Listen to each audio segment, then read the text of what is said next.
Hello વિદ્યાર્થી મિત્રો, આજે આપણે અર્ધ આયુષ્ય સમય વિશેની વાત કરવાની છે. તો શરૂઆત કરીએ. પ્રક્રિયાનો અર્ધ આયુષ્ય સમય એટલે શું? પ્રક્રિયાનો અર્ધ આયુષ્ય સમય.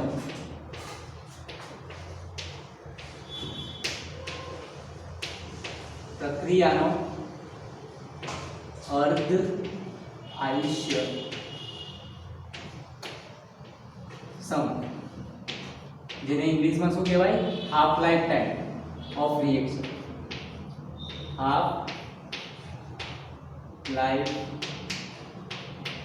Time of reaction. તો પ્રક્રિયાનો અર્ધ આયુષ્ય સમય એટલે શું? પ્રક્રિયાને અડધી પૂર્ણ થવા માટે જે સમય લાગે છે તેને પ્રક્રિયાનો અર્ધ આયુષ્ય સમય કહે છે. પ્રક્રિયા અડધી પૂર્ણ ક્યારે થઈ? જ્યારે પ્રક્રિયકનો જથ્થો જે હોય એ અડધો થાય ત્યારે પ્રક્રિયકની સાંદ્રતા અડધી પૂર્ણ થઈ તેમ કહેવાય. એટલે કે પ્રક્રિયકનો જથ્થો શૂન્ય થઈ જાય ત્યારે પ્રક્રિયા પૂર્ણ થઈ તેમ કહેવાય. તે જ રીતે પ્રક્રિયાનો જથ્થો અડધો થાય એટલે કે પ્રક્રિયકની સાંદ્રતા જે પ્રારંભિકમાં હોય છે એટલે t = 0 સમય તે અડધી થાય ત્યારે જે સમય હોય છે તેને ટાઉ એટલે કે અર્ધ આયુષ્ય સમય કહે છે. તો તેની વ્યાખ્યા આપે આપણે કે પ્રક્રિયકનો અર્ધ આયુષ્ય સમય એટલે શું?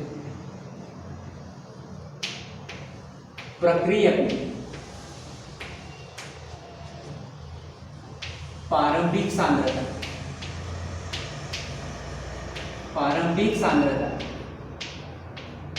અડધી થવા માટે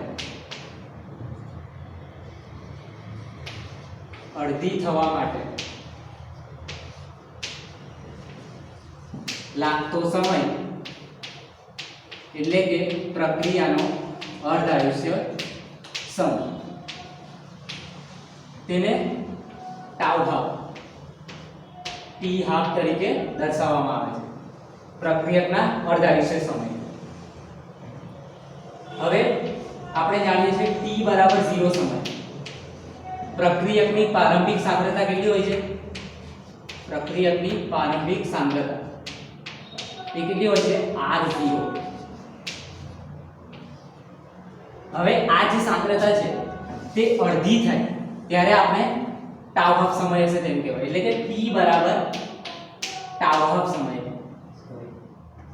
ટાઉ હાફ સમયે આ જે સાંદ્રતા છે એટલે કે r પ્રક્રિયકની સાંદ્રતા અડધી થાય એટલે કે r0/2 એટલે કે અડધી થાય તેમ કહેવાય. ત્યારે જે સમય લાગ્યો તેને ટાઉ હાફ સમય કહે. હવે આપણે શૂન્ય ક્રમની પ્રક્રિયા માટે, પ્રથમ ક્રમની પ્રક્રિયા માટે અર્ધ આયુષ્ય સમયનું સમીકરણ તારવીશું. સૌપ્રથમ વાત કરીએ શૂન્ય ક્રમની પ્રક્રિયા. શૂન્ય ક્રમની પ્રક્રિયાનું સંકલિત વેગ સમીકરણ શું હતું? શૂન્ય ક્રમની પ્રક્રિયા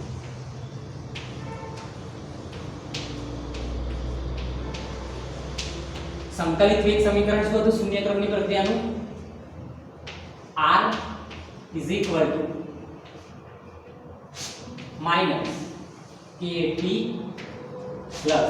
r0.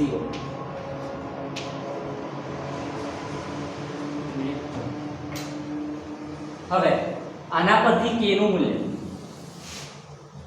એટલે કે આપણે બીજું સ્વરૂપ સંકલિત વેગ સમીકરણનું ચાલુ હતું તે શું હતું? r0 - r ના છેદમાં t. હવે જે આપણે આ મૂક્યું છે અને આપણે સમીકરણ 1 કહી દઈએ તો આ સમીકરણ 1 માંથી આની અંદર આપણે મૂલ્ય મૂકતા તો k = r0 તો એવું ને એવું રહેશે માઈનસ r = શું થશે? r0/2 એટલે કે એનું અડધું 1/2 r0 એ જ લખ્યું છે અલગ રીતે છેદમાં t = શું થશે? Tau half. તો ટાઉ હાફ. હવે આના પરથી ટાઉ હાફ ને આપણે સૂત્ર કરતા બનાવીએ તો ટાઉ હાફ = હવે r0 માંથી અડધું r0 જતા એટલે કે 1 માંથી અડધો r0 જતા 1 - 1/2 = 1/2. તો અહીં શું હશે 1/2 r0 અને છેદમાં tau સોરી tau આપણે તો સૂત્ર કરતા બનાવ્યું તો આ k નીચે આવી જશે અને tau ત્યાં જતો રહેશે એટલે કે k. તો આના પરથી પુનઃગોઠવણ કરીને લખીએ તો શૂન્ય ક્રમની પ્રક્રિયા માટે આપણને સમીકરણ મળી જશે r0 r2 નીચે જતો રહેશે અંશનો છેદ છેદમાં જાય 2k. તો આ જે સમીકરણ છે એને શૂન્ય ક્રમની પ્રક્રિયા માટે અર્ધાયુષ્ય સમીકરણ કહેવાય નું સમીકરણ કહેવાય.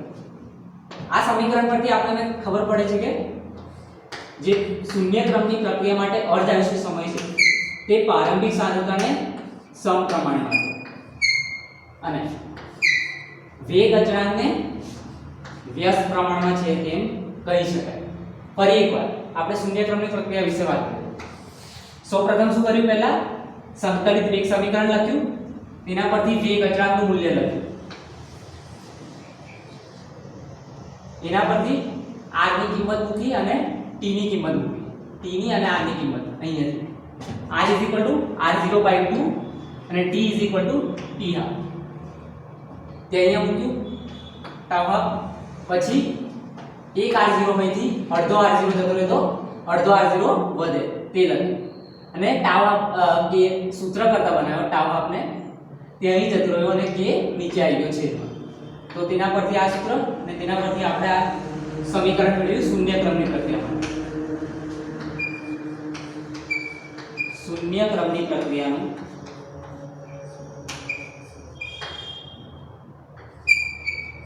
અર્ધ આયુષ્ય સમય. હવે આપણે પ્રથમ ક્રમની પ્રક્રિયા વિશે વાત કરીશું.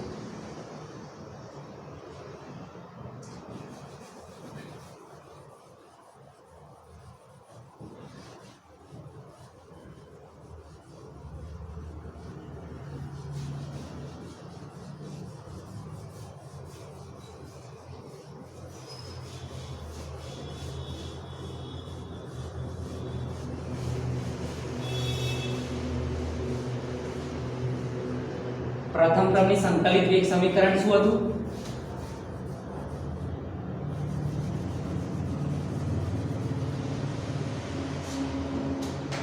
આપણે શૂન્ય ક્રમનું સમીકરણ લખી દઈએ ખાલી. અર્ધાયુષ્ય સમયનું જે આવ્યું છે tau r0 ના છેદમાં 2k શૂન્ય ક્રમની પ્રક્રિયા માટે. હવે પ્રથમ ક્રમની પ્રક્રિયા વિશે વાત કરીએ.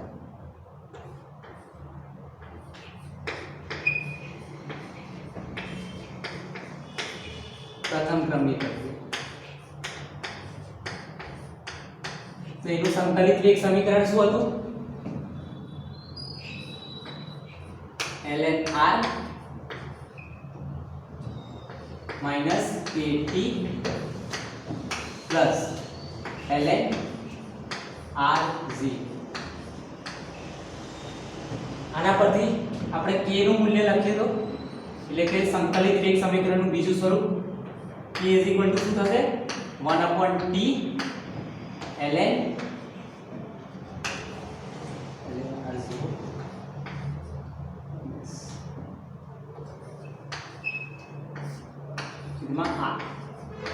હવે નેચરલ લોગ ને લોગ માં ફેરવતા આપણે સિમ્પલ તો 2.303 વડે મલ્ટીપ્લાય કરવું પડે.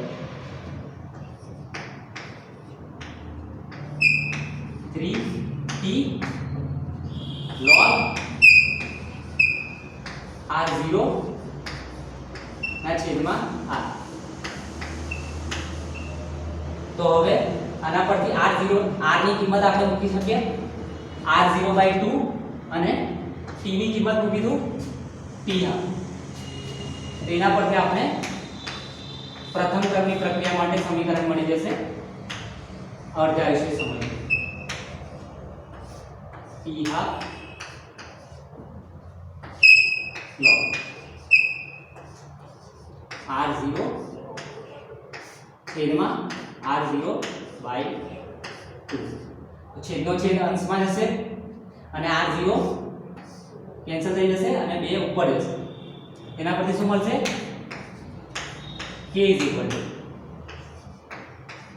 2.303 t half is equal to log r0 cancel થયું અને આ છેદનો છેદ અંશમાં ગયો એટલે કે log 2 log 2 ની વેલ્યુ શું થશે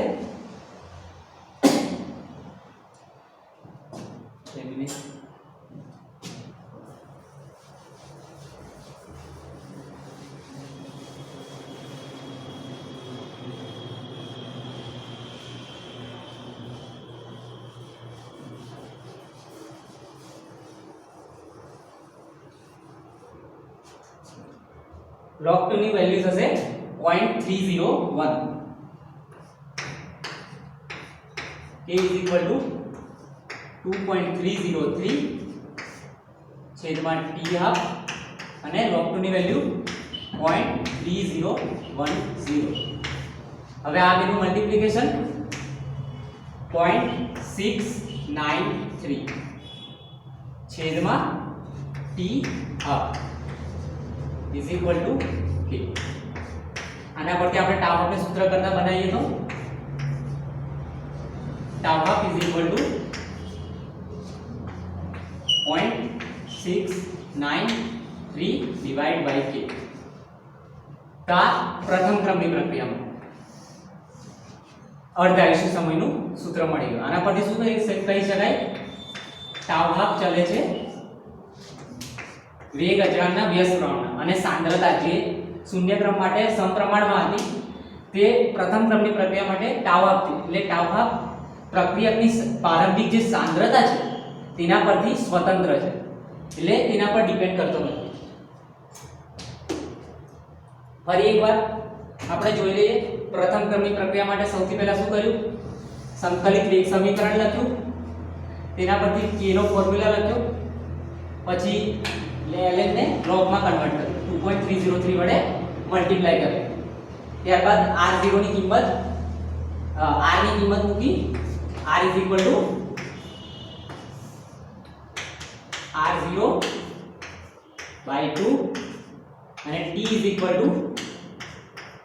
tau half અહીં મૂકી કિંમત ત્યારબાદ r0 કેન્સલ થયો અને છેદનો છેદ અંશમાં ગયો એટલે કે log 2 પછી log t ની વેલ્યુ 0.3010 એનું આના સાથે મલ્ટીપ્લિકેશન કરીને 0.693 t હાફ હવે t હાફ ને આપણે સૂત્ર કરતા બનાવ્યું તો k છેદમાં જશે અને t હાફ ત્યાં જશે તેના પરથી આપણે સૂત્ર મળ્યું t half = 0.693 divided by k એના પરથી શું કહી શકીએ કે tau half ચલે છે 1/k વ્યાસ પ્રમાણમાં એટલે અને પ્રારંભિક સાંદ્રતાથી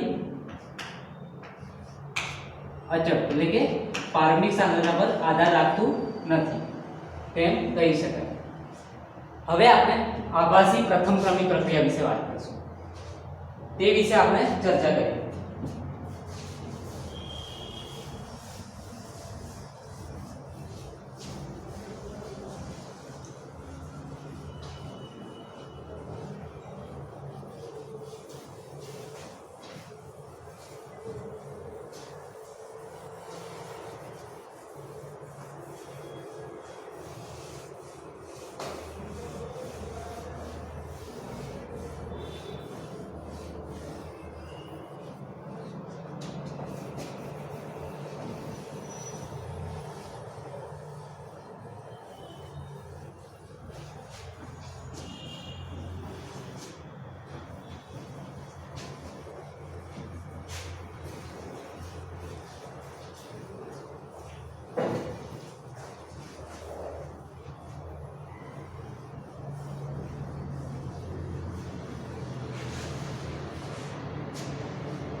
આભાસી પ્રથમ ક્રમની પ્રક્રિયા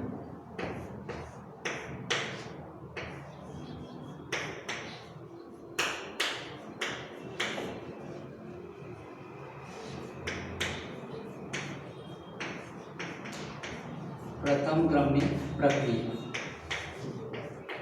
જેને શું કહેવાય છે ઇંગ્લિશમાં pseudo first order reaction. Pseudo first order reaction. First order reaction.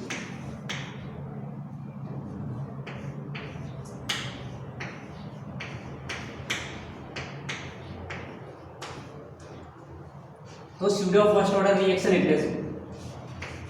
ઉદાહરણ તરીકે આપણે સમજીએ. પ્રક્રિયાક્રમ જે હોય છે, પ્રક્રિયાક્રમ તે અમુક પરિસ્થિતિમાં બદલાય છે કે કેટલીકવાર પ્રક્રિયાક્રમ જે હોય છે એક કરતાં વધારે હોય છે, પરંતુ તે પ્રથમ ક્રમની પ્રક્રિયા તરીકે હોય છે. તો આવું કેમ? તો એક ઉદાહરણ દ્વારા સમજીએ. ઉદાહરણ છે ઇથાઇલ એસિટેટનું જળ વિભાજન. ઇથાઇલ એસિટેટ, આને ઇથાઇલ કહેવાય.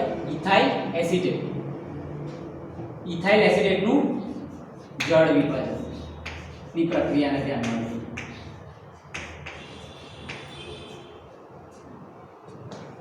તો ઇથાઇલ એસિટેટને જળ વિભાજન પ્લસ વોટર, એસિડની હાજરીમાં H+, તે એસિટિક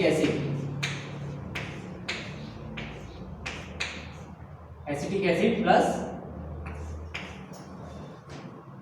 ઇથેનોલ બનાવે છે. ઇથાઇલ આલ્કોહોલ પણ કહી શકીએ. તો આ પ્રક્રિયા માટે વેગ નિયમ લખીએ તો કે ઇથાઇલ એસિટેટની સાંદ્રતા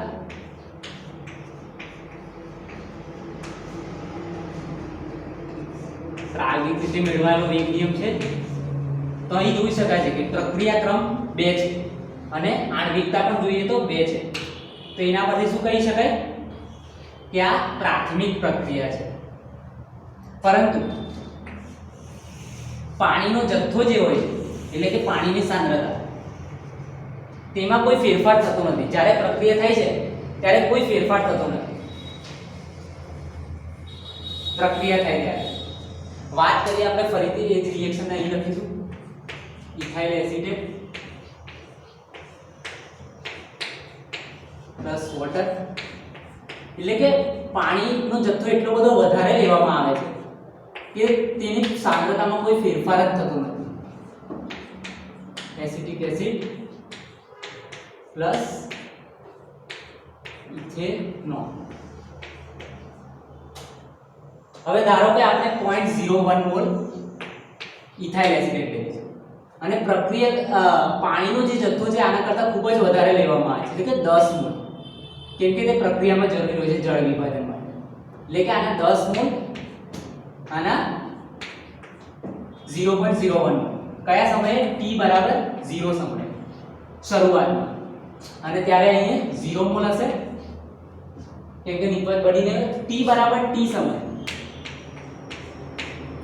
જે પ્રક્રિયાની સાંદ્રતા 0, એટલે કે પ્રક્રિયા સંપૂર્ણ થઈ જાય. જેટલો 0.1 મોલ આ વપરાયો હશે તેટલું જ પાણી વપરાયું હશે. એટલે 10 માંથી 0.01 મોલ જાય તો કેટલા વધશે? 9.9 મોલ.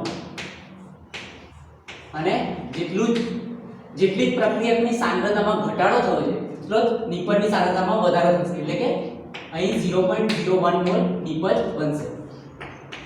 આ મોલમાં છે. તો અહીં જોઈ શકાય છે કે પાણીની સાંદ્રતા જે હોય એમાં કોઈ વધારે ફરક પડતો નથી. 10 ને આપણે 9.9 ને 9.99 જે હોય છે એને 10 આપણે લખી શકીએ. એટલે પાણીની જે સાંદ્રતા હોય છે તેમાં કોઈ ફેરફાર થતો નથી. એટલે કે તે પ્રક્રિયાના વેગને, પ્રક્રિયા કેટલા અંશે થશે, ક્યારે પૂર્ણ થશે તેના પર આધારિત જ નથી. તે આપણે પાણીના જથ્થા પરથી ખબર જ નહીં પડે. એટલે કે આની સાંદ્રતા પર આધાર રાખતું નથી. પ્રક્રિયા વેગ જે છે, પ્રક્રિયા વેગ એ માત્ર ખાલી ઇથાઇલ એસિટેટ પર આધાર રાખશે. તો હવે પાણીની સાંદ્રતાને આપણે શું કરવું પડશે? અચળ લેવી પડશે. એને અચળ લઈ લઈએ તો આ અને આ સાથે આપણે આપણે આને K ડેશ લઈએ તો આ બંને અચળાંક છે H2O ની એટલે કે પાણીની સાંદ્રતા આપણે અચળ લઈ લીધી કે તેમાં કોઈ ફેરફાર થતો નથી એમ માની લીધું.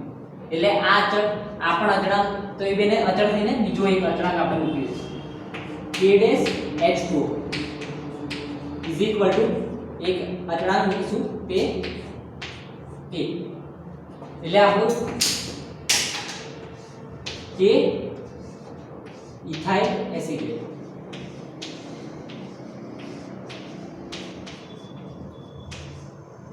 હવે પ્રક્રિયાનો ક્રમ શું થયો? એક કેમ પાણીની સાંદ્રતા આપણે અચળ લઈ લીધી એટલે કે એની સાંદ્રતામાં કોઈ ફેરફાર જ થતો નથી તેમ માની લીધું કેમ કે અહીં ફેરફાર પણ બહુ નહિવત થાય છે એટલે કે લગભગ તે બદલાતી નથી. આના પરથી આપણે આભાસી પ્રથમ ક્રમની પ્રક્રિયાનું વ્યાખ્યા આપે કે શું કહેવાય આભાસી પ્રથમ ક્રમની પ્રક્રિયા એટલે શું કે જે પ્રક્રિયા તે પ્રક્રિયાનો ક્રમ જે હોય છે એક કરતા વધારે હોય છે પરંતુ તે પ્રથમ ક્રમની પ્રક્રિયા તરીકે વર્તે તે પ્રક્રિયાને આભાસી પ્રથમ ક્રમની પ્રક્રિયા કહીશું. તેની વ્યાખ્યા બીજા રીતે આપીએ તો જ્યારે ચોક્કસ તાપમાન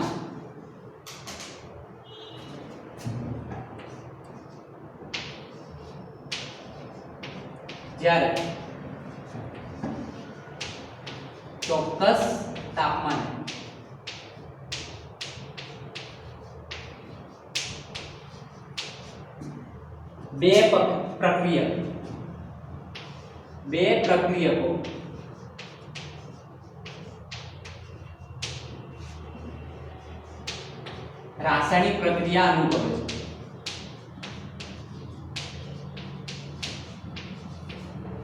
રાસાયણિક પ્રક્રિયા અનુભવે છે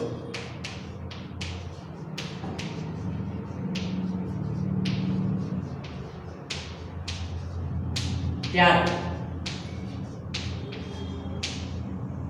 તે બે પ્રક્રિયકમાંથી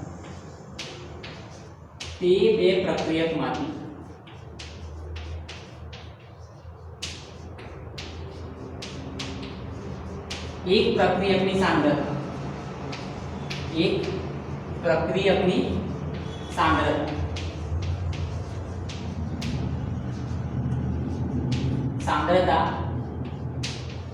ખૂબ જ વધારે ઘણી જ વધારે હોય છે એટલે કે આ ઉદાહરણ હોય છે. આમાં પાણીની સાંદ્રતા વધારે છે 10 આના કરતા ખૂબ જ અને તે પ્રક્રિયાના અંત સુધી બદલાતી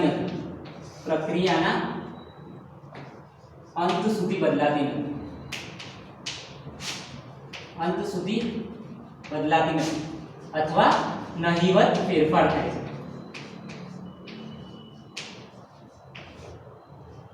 તેવી પ્રક્રિયાને આપણે આભાસી પ્રથમ ક્રમની પ્રક્રિયા કહીએ. તેવી પ્રક્રિયાને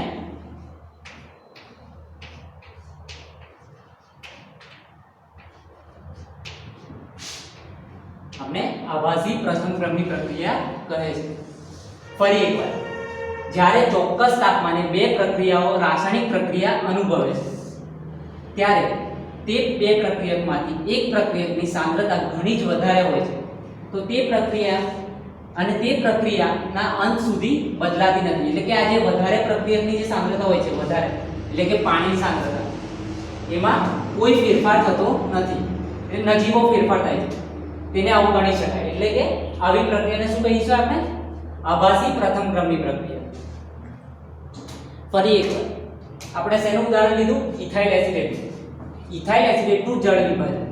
તેમાં T બરાબર 0 સમયે 0.01 મોલ ઇથાઇલ એસિટેટ ની 10 મોલ પાણી સાથે પ્રક્રિયા કરે છે. જ્યારે પ્રક્રિયાને અંતે 9.99 મોલ પાણીના મળે છે અને ઇથાઇલ એસિટેટનું શૂન્ય એટલે કે ઇથાઇલ એસિટેટ પૂરું 0 સાંદ્રતા છે અને 0.01 મોલ નિપજ મળે છે તેમ કહી શકાય. એટલે કે H2O ની સાંદ્રતામાં કોઈ ફેરફાર થયો નહીં. એટલે વેગને આપણે KH2 શું લઈ લીધું? કે એક અલગ અચળાંક લઈ લીધો અને તેને આપણે મૂકી દીધો. આનો વેગ પહેલા શું હતો? વેગ ઇઝ ઇક્વલ ટુ કે ઇથાઇલ એસિટેટ ઇન્ટુ H2O. તો પ્રક્રિયાક્રમ શું છે? 2 હતો, પરંતુ આપણે અહીંયા K ડેશ અને H2 એના મલ્ટીપ્લિકેશન ને એક અલગ અચળાંક નામ આપી દીધું. તેના પરથી આપણે પ્રક્રિયા વેગ મળ્યો. એટલે આવી પ્રક્રિયાઓ પ્રથમ ક્રમની પ્રક્રિયાને અનુસરે છે તેમ કહી શકાય. એટલે એને આભાસી એટલે કે આભાસ કરે છે એમ તેવી પ્રક્રિયા કહી શકાય. એટલે કે આભાસી પ્રથમ ક્રમની પ્રક્રિયા કહી શકાય. ફરી એકવાર વ્યાખ્યા વાંચીએ.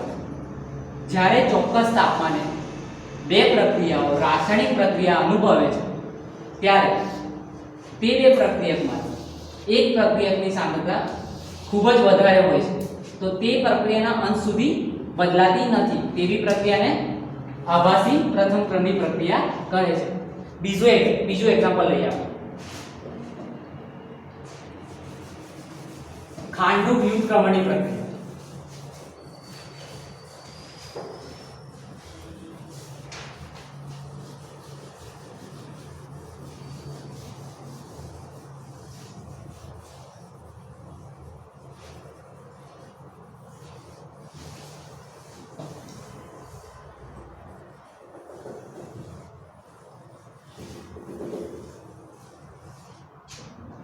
ખાંડના વ્યુત્ક્રમણની પ્રક્રિયા.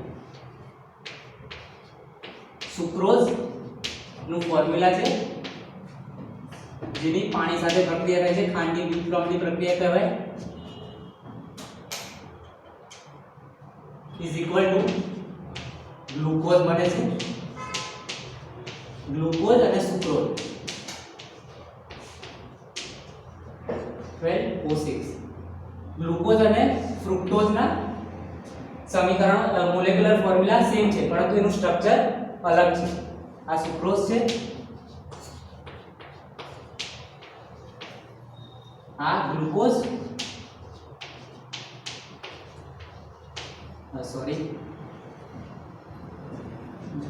ગ્લુકોઝ અને ફ્રુક્ટોઝ.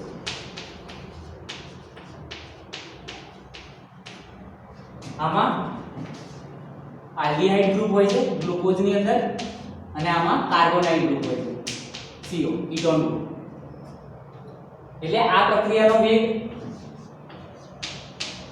દ્વિતીય ક્રમની પ્રક્રિયા છે. આમ જોવા જઈએ તો C12H22O11 into H2O. Ethyl acetate વાળી પ્રક્રિયા પણ દ્વિતીય ક્રમની પ્રક્રિયા છે, પરંતુ તે પ્રથમ ક્રમની પ્રક્રિયા અનુસરે છે. K ડેશ, હવે K ડેશ અને H2O ને અચળ લઈએ તો K અને સુક્રોઝની સાંદ્રતા. એટલે આ પણ આભાસી પ્રથમ ક્રમની પ્રક્રિયા થઈ. શું બન્યું?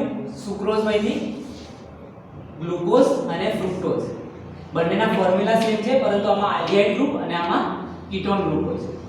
હવે આપણે શૂન્ય ક્રમની પ્રક્રિયાના સંકલિત વેગ સમીકરણ છે તેના સૂત્રોને એક બોક્સમાં લખી દઈએ. બધું ટાઉ હાફ અને એનો સાંદ્રતાનો વેગ અચળાંકનો એકમ.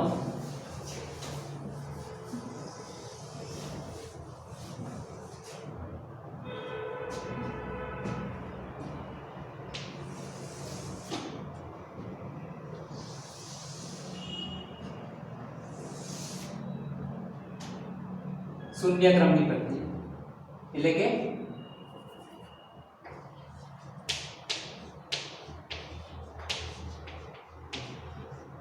અને અહીં પ્રથમ ક્રમ.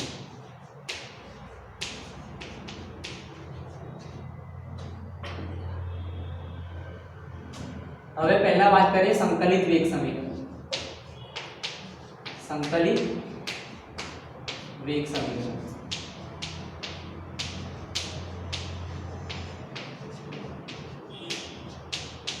તો આના માટે શું થશે? R is equal to minus KT plus R0.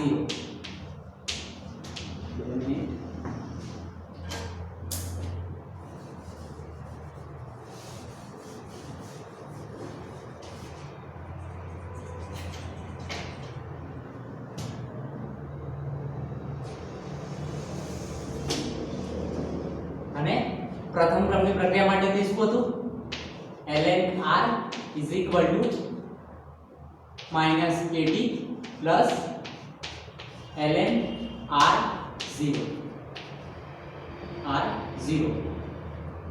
હવે અર્ધાયુષ્ય સમીકરણ tau half is equal to r0 ના છેદમાં 2a અને પ્રથમ ક્રમની પ્રક્રિયા માટે 0.693 ના છેદમાં k.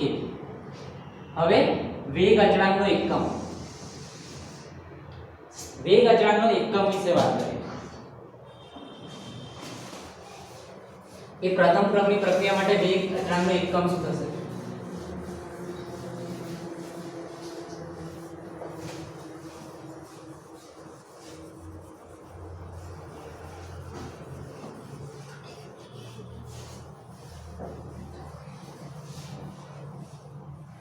આપણે વેગ અચળાંકનું સામાન્ય સૂત્ર લખ્યું છે. વેગ અચળાંકનો એકમ સૂત્ર શું હતું? Mole by litre 1 - n second inverse.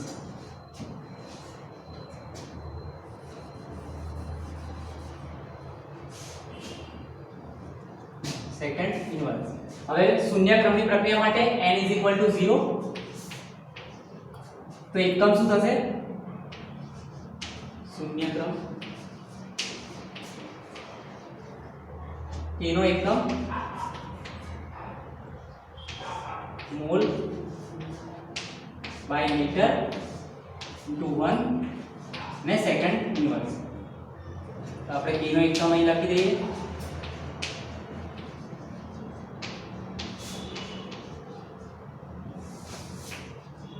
Mall by metre 1 ને આપણે દર્શાવતા નથી અને સેકન્ડ ઇન્વર્સ. હવે પ્રથમ ક્રમ વિશે વાત કરીએ.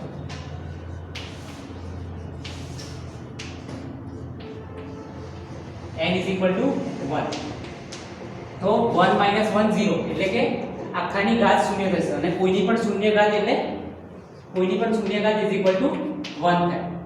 એટલે આનો એકમ શું થશે? પ્રથમ ક્રમની પ્રક્રિયા માટે k નો એકમ થશે સેકન્ડ ઇન્વર્સ. તો k નો એકમ સેકન્ડ ઇન્વર્સ. હવેનો અભ્યાસ આપણે નેક્સ્ટ લેક્ચરમાં કરીશું.